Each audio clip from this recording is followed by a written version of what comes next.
سود خور سے ولی اللہ تک۔ حضرت خواجہ حبیب اجمی رحمۃ اللہ علیہ کا ایک دلچسپ واقعہ۔ نئے آنے والے سامعین سے گزارش ہے کہ اس چینل کو سبسکرائب کر دیں اور بیل آئیکن کو دبا دیں تاکہ ہماری آنے والی ہر نئی دلچسپ اور معلوماتی ویڈیو آپ تک پہنچ سکے۔ حضرت خواجہ حبیب اجمی رحمۃ اللہ علیہ بڑے جلیل القدر اولیاء میں سے ہوئے ہیں۔ طریقت میں آپ رحمۃ اللہ علیہ حضرت خواجہ حسن بصری رحمۃ اللہ علیہ کے خلیفہ تھے۔ ابتدا میں بہت دولت مند تھے لیکن سود خور تھے۔ ہر روز تقاضا کرنے جاتے، جب تک وصول نہ کر لیتے اسے نہ چھوڑتے۔ پھر ایک روز کسی مقروض کے گھر گئے تو وہ اپنے گھر موجود نہ تھا۔ اس کی بیوی نے کہا کہ اس کے پاس قرض ادا کرنے کے لیے رقم موجود نہیں ہے، البتہ بکری ذبح کی تھی، اس کی گردن موجود ہے جو ہم نے گھر پر پکانی ہے۔ لیکن آپ رحمۃ اللہ علیہ اس سے بکری کا گوشت زبردستی لے آئے اور گھر پہنچ کر بیوی سے کہا یہ سود میں ملا ہے، اسے پکا لو۔ بیوی نے کہا کہ آٹا اور لکڑی بھی ختم ہے، اس کا بھی بندوبست کر دو۔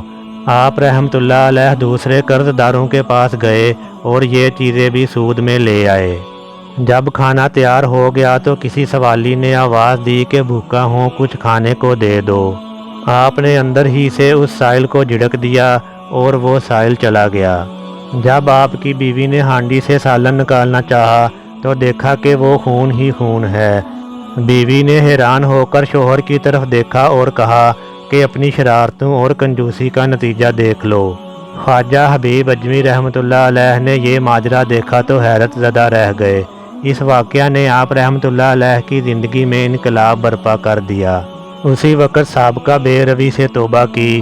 ایک روز باہر نکلے تو راستے میں بچے کھیل رہے تھے۔ انہوں نے خواجہ صاحب کو دیکھ کر چلانا شروع کر دیا، ہٹ جاؤ حبیب، سود خور آ رہا ہے، ہم پر اس کی گرد بھی پڑی تو ہم بھی ایسے ہی ہو جائیں گے۔ یہ سنا تو وہ تڑپ اٹھے اور ندامت سے سر جھکا لیا اور کہنے لگے، اے رب، بچوں تک تو نے میرا حال ظاہر فرما دیا، اور خواجہ حسن بصری رحمۃ اللہ علیہ کی خدمت میں حاضر ہو کر توبہ کر لی۔ سب قرض داروں کا قرض معاف کر دیا اور اپنا سارا مال و اسباب راہ خدا میں دے ڈالا۔ عبادت و ذکر الہی میں مصروف ہو گئے اور صائم الدہر اور قائم اللیل رہنے لگے۔ کچھ عرصہ بعد ایک دن پھر انہی لڑکوں کے پاس سے گزر ہوا تو انہوں نے آپس میں کہا، خاموش رہو، حبیب العابد جا رہے ہیں۔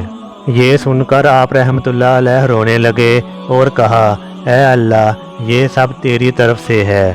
جب اس طرح عبادت کرتے ایک مدت گزر گئی تو بیوی نے شکایت کی کہ ضرورت کیسے پوری کی جائے۔ آپ رحمۃ اللہ علیہ نے فرمایا کہ اچھا کام پر جاتا ہوں، مزدوری سے جو ملے گا لے آؤں گا۔ چنانچہ آپ رحمۃ اللہ علیہ دن بھر گھر سے باہر رہ کر عبادت کرتے اور شام کو واپس آ جاتے۔ بیوی ان کو خالی ہاتھ دیکھ کر کہتی، یہ کیا معاملہ ہے؟ آپ رحمۃ اللہ علیہ فرماتے، میں کام کر رہا ہوں، جس کا کام کر رہا ہوں وہ بڑا سخی ہے، کہتا ہے وقت آنے پر خود ہی اجرت دے دیا کروں گا، فکر نہ کرو، لہٰذا مجھے اس سے مانگتے ہوئے شرم آتی ہے۔ وہ کہتا ہے ہر 10ویں روز مزدوری دے دیا کروں گا۔ چنانچہ بیوی نے 10 دن صبر کیا۔ جب آپ رحمۃ اللہ علیہ 10ویں روز بھی شام کو خالی ہاتھ گھر واپس جانے لگے تو راستے میں آپ رحمۃ اللہ علیہ کو خیال آیا کہ اب بیوی کو کیا جواب دوں گا۔ اسی خیال میں گھر پہنچے تو عجیب ماجرا دیکھا کہ عمدہ عمدہ کھانے تیار رکھے ہوئے ہیں۔ بیوی آپ رحمۃ اللہ علیہ کو دیکھتے ہی بول اٹھی کہ یہ کس نیک بخت کا کام کر رہے ہو جس نے دن رات کی اجرت اس قسم کی بھیجی اور 3000 درہم بھی نقد بھیجے ہیں، اور یہ بھی کہلا بھیجا کہ زیادہ محنت سے کام کرو گے تو اجرت بھی زیادہ دوں گا۔ یہ دیکھ کر آپ رحمۃ اللہ علیہ کی آنکھیں اشک بار ہو گئیں۔ خیال گزرا کہ خدائے پاک نے ایک گناہ گار بندے کی 10 روز کی عبادت کا یہ صلہ دیا، اگر زیادہ حضور قلب سے عبادت کروں تو نہ جانے کیا کچھ دے۔